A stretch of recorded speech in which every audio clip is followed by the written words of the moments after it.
always giving you a test, trying to give you a way out, trying to give you an excuse not to show up. This is my excuse today. But guess what?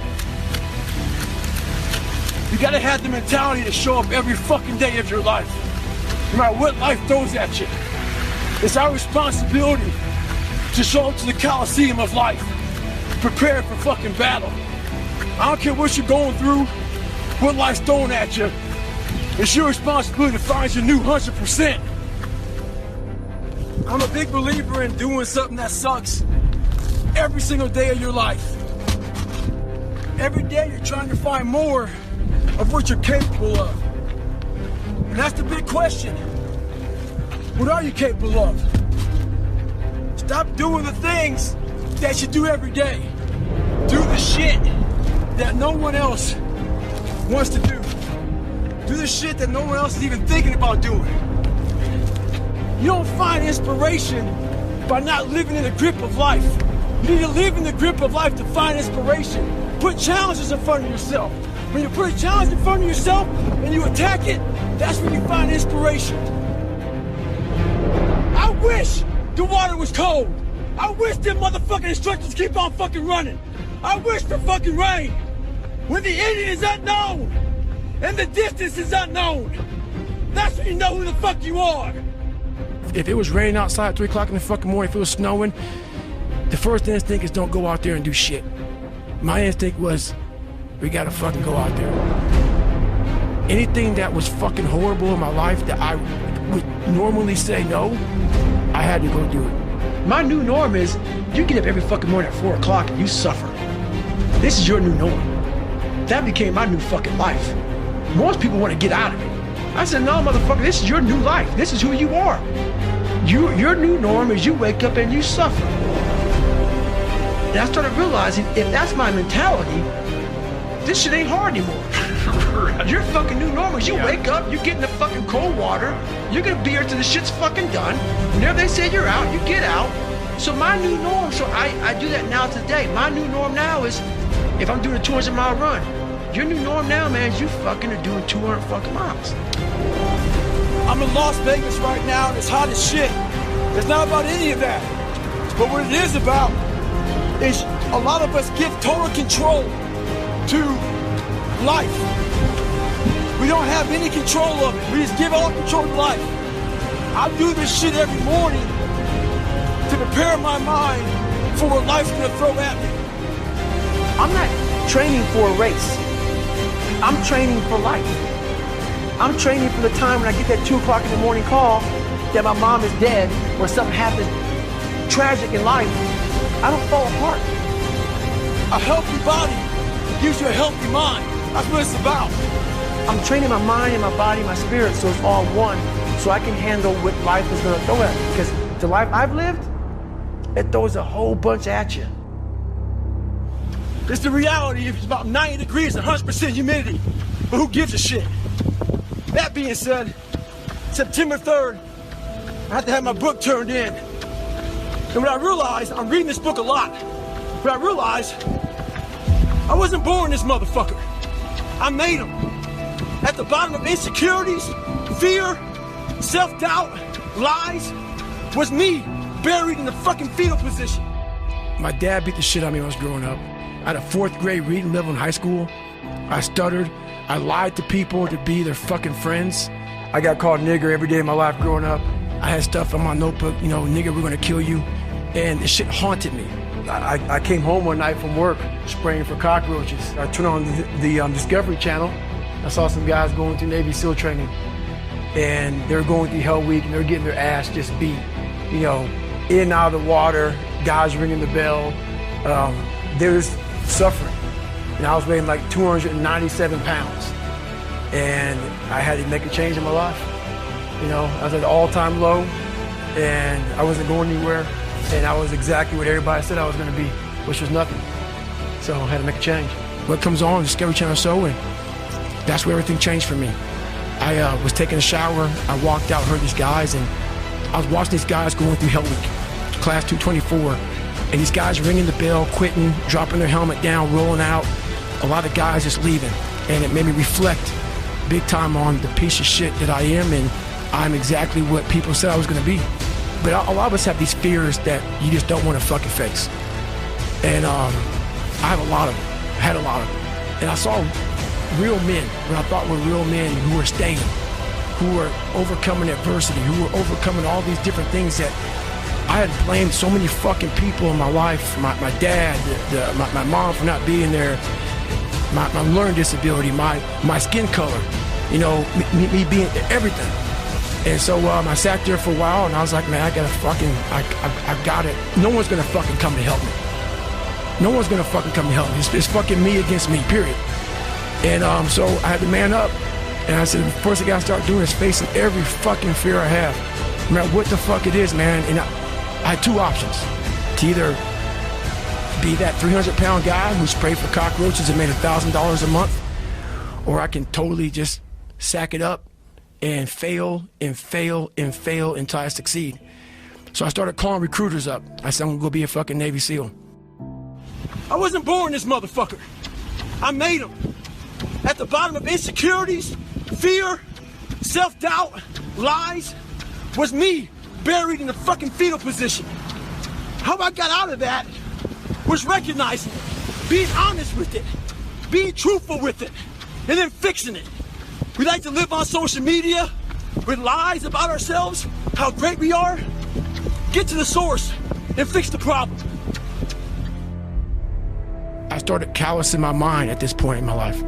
And I started realizing through this process that the fucking mind is what you created. And I started opening different doors that I didn't think were even there, that I didn't think even existed. And the more doors I opened up, the more I started realizing that my potential is damn near endless. My self-talk, it became so nasty and dirty that I almost liked the fact that I went 0.25. So it became from being defeated to like, man, all right, motherfucker, maybe tomorrow I can go 0.75. You know, it just became this different mindset. I turned negatives into positives. So I would take it like, who would even think about doing this? So I would sit on my couch saying, who at 297, who can't fucking swim that great, who's scared of the fucking water, would have the fucking balls? Who had the balls to fucking man up, quit a job, and go and just put everything on himself?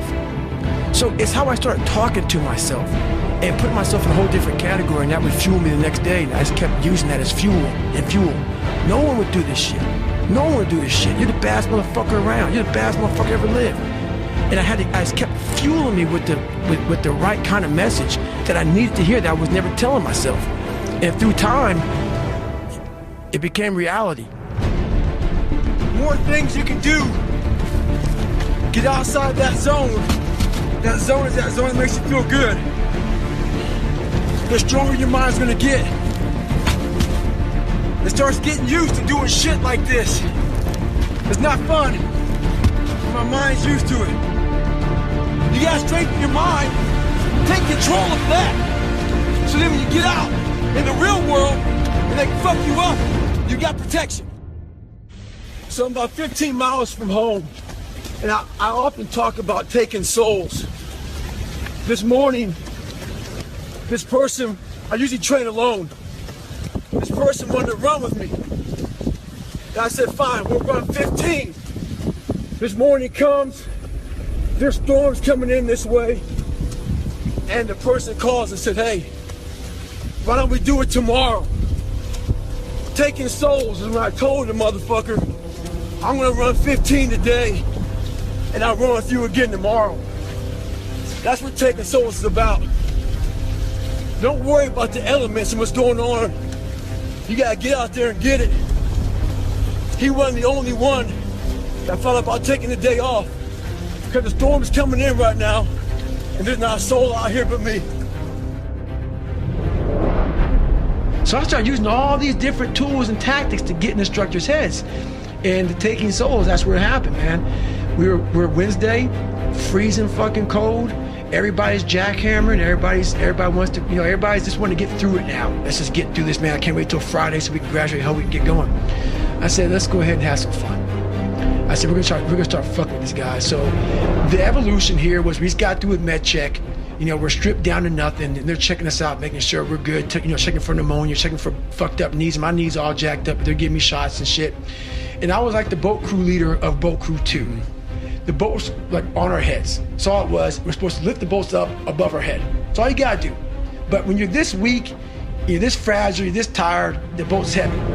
So there's a thing you can do when you do boat presses. You can get the boat, like just toss it up and catch it. That shows like you're jacked up. So everybody's holding the boat and they're shaking, and the boat's starting to come down their head, and all the boat crews are all lined up and they're fucked up. And I'm looking at that, and I turn around my boat crew and say, hey guys, it's time to fucking take some souls. They're like, what the fuck are you talking about? I said, we're gonna get, I go, see all these fucking instructors out here, all in their fucking jackets, drinking coffee and laughing and smiling and shit. I want their fucking faces to go straight up the fucking numb. So we're gonna do this. We're gonna start boat pressing this motherfucker. Just take my lead, trust me, you'll get energy from it. We start throwing this boat up in the fucking air, catching it, throwing it up and catching it, and we start yelling, can't hurt fucking boat crew too! We're yelling our fucking ass off, and we're doing it. Yeah, there you go. 7, 8, 9. Hey, the machine here. There you go. Nobody works like that in this house. 13, come on. 14, come on. 15, shut that muscle down. 16, come on. Get it. 17. They don't know me, son! Get it. 8. They don't know me, son! Get it. 9. They don't know me, son! Yeah. 20, you got They don't know me, son! 21. Yeah, get it again. Come on, we want to see it. Good. 22. I'm gonna carry the boats and the logs. That's you, buddy. Come on, 23. Come on, 24. One more, David. Bruce, one more. The boats. You're gonna do it. You're gonna do it. You're gonna do it. You did it. Yeah. And they make a stop, like what the fuck, like stop. I look at these instructors, and their faces literally look like someone like just like took their soul out.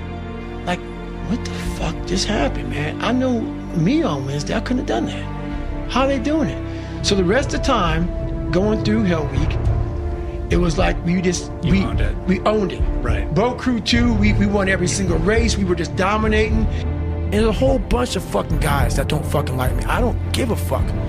I'm a warrior. A warrior is a motherfucker who says, hey, I'm here again today. I'm here again tomorrow. I'm gonna be here the next day. I'm 50 years old, I'm still fucking getting after it. It's a person that puts no fucking limit on what's possible. I want to be the guy that people looked at. I don't care if you liked me or didn't like, I don't care. But said, this motherfucker is gonna keep coming after whatever the fuck is in front of him. I wanted that. I kept picturing me falling down and getting up, and every motherfucker that called me nigger, I was dumb. Even myself, I wanted to feel something besides defeat. I wanted to just go the distance. And that going the distance pushed me to a point of where now I go way past. But when you put that practice in every day, you lace them up. And I don't mean run. It's just a metaphor for life. When you lace them motherfuckers up every day, pretty soon you win. If you have the courage and the heart, and the dedication and the mindset about everybody go fuck themselves. I know what I know. I've listened to myself enough to know I know what I know. And that's what people don't do enough of. They don't listen to their journey. They listen to everybody else's shit. I'm not the best at anything. I'm not gifted. I'm just driven. I'm a guy that came from nothing. Anybody's capable of doing shit like this. Anybody. All these guys died. They all had kids. I want to raise money for the Special Operations Warrior Foundation. So I Googled the top 10 hardest races in the world. And what comes up is a Badwater 135. It's a 135-mile race through Death Valley in the summertime. I hadn't put running shoes on in over a year.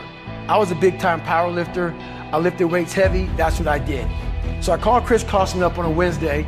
He says, look, man, the only way you can qualify for my race is to run 100 miles at one time in 24 hours or less. I'm gonna cut to the chase. I signed up for this race. It's called the San Diego One Day, where you run around a 1-mile track for 24 hours to see how many miles you can get. My goal was 100 miles. I knew nothing about ultra running. The first I'd ever run was 20 miles at one time. I didn't run hardly at all at this time. I was a SEAL, but I was like a bodybuilder. and I did an elliptical trainer 20 minutes on Sunday. All I did. And the day before this race, it's funny, this guy named Joe Burns, who put me through my Hell Weeks, a SEAL guy, he's one of the hardest guys out there. He was in the gym the Friday before I did this race, and he was doing a full body squats, deadlifts, power cleans. I said, fuck it, man. I went in there and did a full body, hardcore squats, deadlifts, and everything with this guy. Because I knew he was gonna come watch me in this race. So I've always been about, all right, man, you're gonna see me come in here and jack this weight, and tomorrow you can watch me do a 100-mile run. I got to mile 70, but I was done. My feet were broken. I was stress fractures, shin splints, muscles were tearing. I'm messed up bad. So I literally start to turn white. I'm at mile 70, I think I got 30 fucking miles to go. I'm jacked up. I gotta go to the bathroom. The bathroom's like 20 feet from me. It's a porta potty. I can't get out of the fucking chair. So I'm peeing blood down my leg. Whoa. Pooping up my fucking back. And I got 30 miles to go. And I can't stand up because my blood pressure's all messed up. I've been in 3 Hell Weeks, Ranger School, overcome so many obstacles in my life. This last 30 miles of this race is when I realized a human being is not so human anymore. We have the ability to go in such a space if you're willing to suffer, and I mean suffer. Your brain and your body, once connected together, can do anything. And this 30 miles was the life-changing moment. I was out of it. I was in the worst pain in my entire life. I was, to me, on the brink of death. And I was able to chunk this 30 damn miles into small pieces. I was so driven, and I'm not gonna say motivated, because motivation's crap.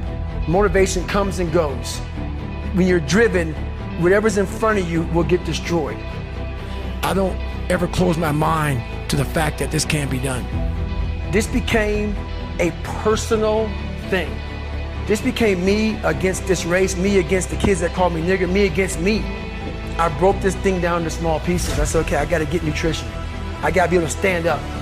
Let me see if I can fix myself.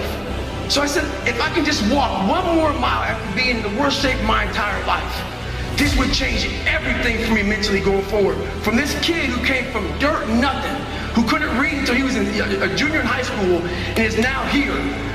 I walked a mile. I said, maybe I can walk 1 more mile. Maybe I can walk another mile. At mile 81, my ex-wife looked at me and said, you're not gonna make the time. When your mind knows it's not going to quit, and this is what I found out, this is my 40% rule. When your mind knows it's not going to quit, your body will adapt to whatever is in front of it. And I was literally hobbling around this track, just walking. My feet were in the worst pain. This is the worst pain I've been in my entire life. I was literally walking around with my wife at the time, and she goes, you're not gonna make the time. She goes, you're walking like 37-minute miles. I got to mile 81, and the second she said that I'm not gonna make the time, I ran the last 19 miles, non-stop. And at that time, at mile 81, something clicked that I'll never probably be able to do again. When my mind, body, spirit, soul, everything just connected, and my mind knew I wasn't fucking around anymore. It knew I wasn't gonna quit. It knew that guy was dead and buried and gone. And I was gonna die out here on this fucking 1 mile, for whatever reason why, I was gonna get through this motherfucker. I didn't give a damn. It made no, there was no fucking crowds. There was no trophy at the end. I wasn't even in a race in my mind. It was nothing. It wasn't about nothing. There was no nothing. It was a bunch of people who didn't know who the fuck I was, and it was me against me. I ended up running 20 more miles. I did 101 miles in 19 hours and 6 minutes. And that one day changed, 19 hours. It wasn't SEAL training, it wasn't Ranger School, it wasn't Delta Force, it wasn't any of that crap I went through. It was this 19 hours and 6 minutes that forever changed my life, to know that we as human beings are capable of anything. And we don't need any special kind of parents or tools to get there. So I end you with this. Don't stop when you're tired, stop when you're done. Thank you very much. I'm a guy that came from nothing. Anybody's capable of doing shit like this. Anybody. And this great feeling came over me, but also the worst pain in my life. I couldn't get up, I couldn't stand up, and I sat in that tub. She put the water on me. She called my mom up, and my mom was dating a doctor at the time. The doctor said, you need to get him to a hospital now. She came back in. All I wanted to do was call Chris Costman on the phone, the race director of Badwater, and said, I fucking did it. So she said, I'm taking you to the doctor. I said, no, let me sit here and enjoy this pain. She said, what are you talking about? I said, you know, I need to go to the doctor. I realized that. But I never thought it was humanly possible to do what I did. I went 70 miles. And at 70 miles, I was dead. I was at 100%. What I thought was 100%. I went 31 more miles after being in the worst physical shape I've ever been in my life. And all that pain and suffering and things was going through my fucking body as I sat in that tub and the waters hit me. And it was the most amazing feeling of accomplishment. And I want to be numb. I did this. And as crazy as it sounds, it was the most amazing moment of my entire life. To come from this kid who was mentally torturing himself and was tortured to this guy now, who was able to overcome such amazing odds and obstacles. And I called Chris Costman, the race director of Badwater, and he said, the idea of a 24-hour race is to run 24 hours. You only ran 19. And he put doubt in my mind that he would let me into Badwater. 2 weeks later, roughly, December 5th, was this marathon that we all signed up for. I couldn't walk. I could not walk. I was fucked up.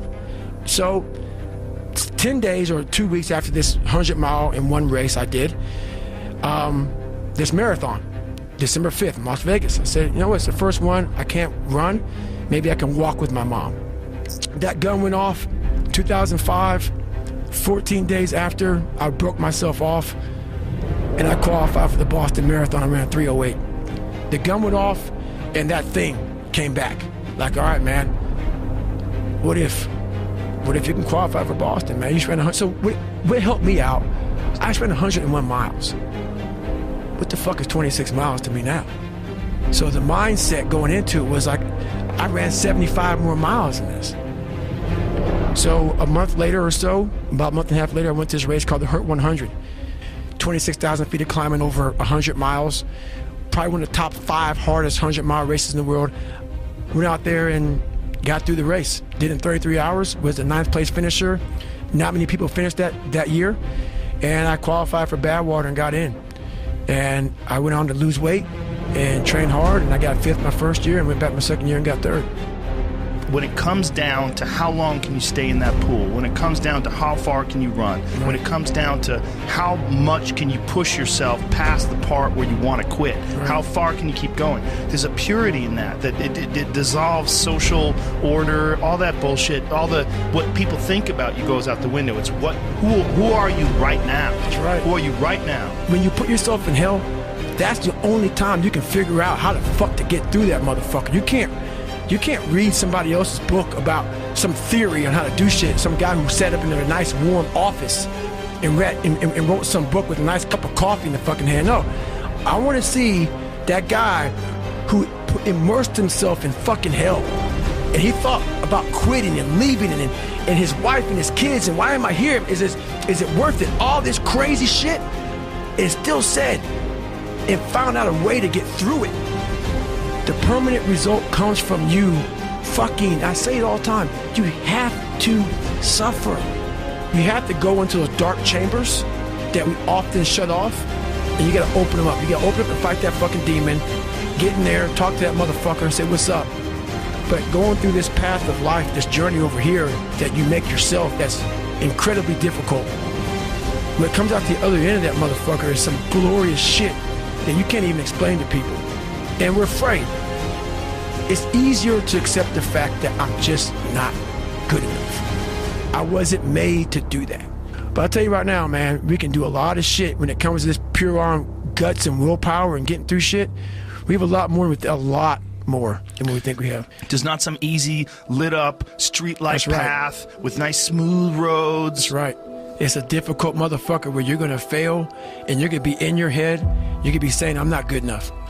And it's how you get through that. It's how you get through that on a daily basis when that thing is saying, man, I'm 43. I've done so much. You start to become civilized. The refrigerator gets full. You start making money, and I'm not getting cold anymore. I'm retired. At 43, I'm still putting 100-mile weeks, still doing thousands of pull-ups, thousands of push-ups, because I'm not allowing myself to become civilized. The worst thing that can happen to a man is become civilized. You want to be uncommon amongst uncommon people. You start putting yourself in situations that suck, you'll find yourself. Yeah. You'll find it real quick. I didn't have a motherfucker come wake me up at 3 o'clock in the fucking morning and say, hey, you gotta get your shit in. I had no trainer. I didn't have a nutritionist.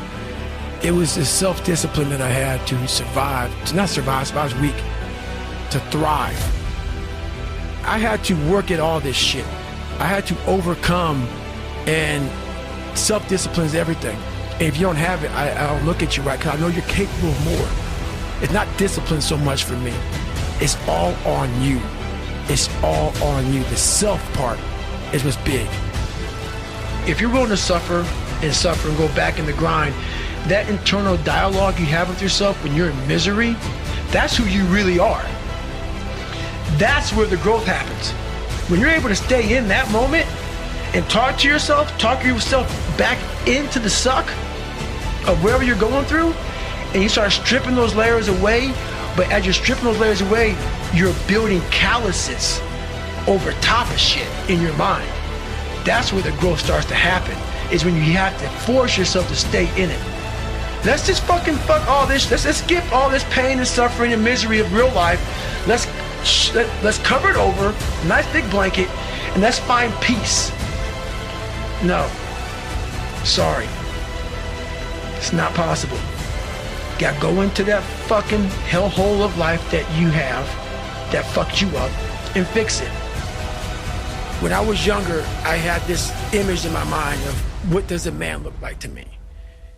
And I got all these people who were badasses, characters. And in my mind, I became that. And that's what kept me going a lot. That is the biggest thing I can ever do in my life, is I became that guy. That I once looked at all these guys, now look at myself like, God, who the fuck can do that? I can. To achieve the standards that you've achieved, to become the person that you are today, and to have the influence that you have. It's like you had to go through that in order to empower all these other people. It's not like you're this superhuman person that is like a character in a book. Right. No, you're a real human being who has real insecurities and real failures in your past and real demons. And you figured out a way to harness that energy and just keep going forward.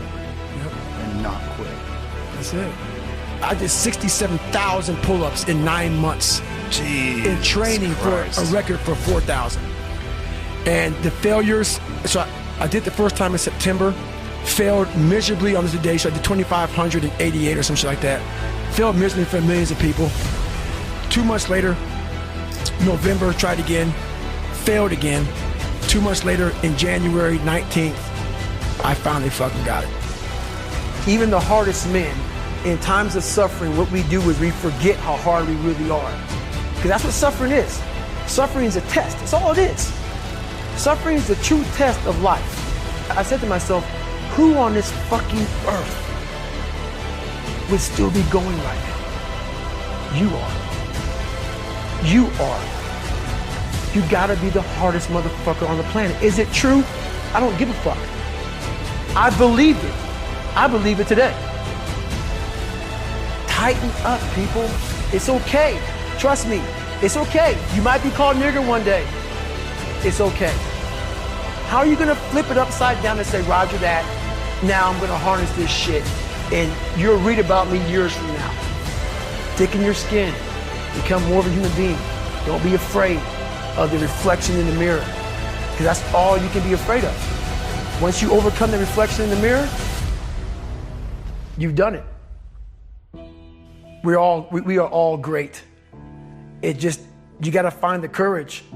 You gotta find the courage to put your Bose headphones on and silence the noise out of this world and to find it. And to find it because it's out there, but it's gonna take hard work, courage, self-discipline, It's gonna take all the non-cognitive skills to be great. You know, smart is good, all this stuff is good, that's all cognitive. It's the non-cognitive skills that set you apart from everybody else. I'm on a journey of life, and we all have a different journey.